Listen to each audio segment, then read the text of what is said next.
Birinci mikrofon belgiler.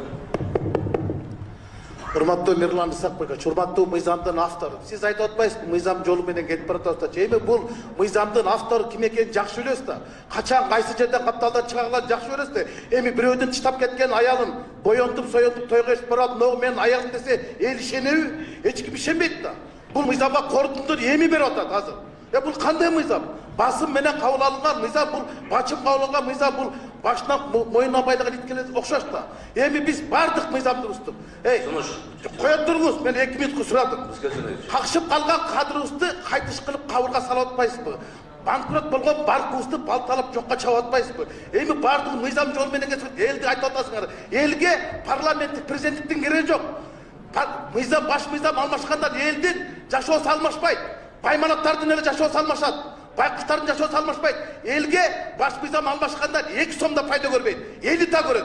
Мына ушул жолго алып баратпайсыңарбы? Эми айтып атасыңар, бул заказной деп. Венециялык комиссия заказной бул. Венециялык комиссия азыркы 6 чакырышта айтты. Силердин мөөнөтүңөр да жок, дөөлөтүңөр да жок. Силер никтосуңар деди. Анда биз эмнечи Венециялык комиссиянын корпусун эске албайбыз?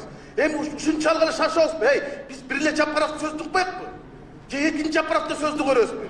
Эми бул мыйзамды мына азыр күндө ошого эртең 2 окууда, 3 окууда өткөрүп туруп, анан 10 күн жана 30 күндүк немен тактап туруп анан бул элдин талабы эмес да. Элге бунун эч кетинсен кереги жок.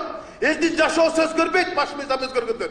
Байларды гана жашоосу өзгөрөт. Байкуштар ошомойдон калат. Элитанын кереги жок. Эл эмнени санап атат? Эл акыйкат бийлик, ага парламенттикпи, президенттикпи, ак мышыкпы, кара мышыкпы чычкан алса болду дегендей, элге адилет бийлик керек.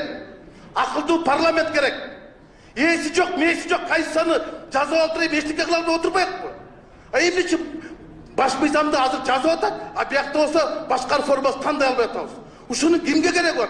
Буну эч кимге кереги жок. Бүгүнкү мыйзамды кабыл алып. Рахмат. Урматтуу депутаттар,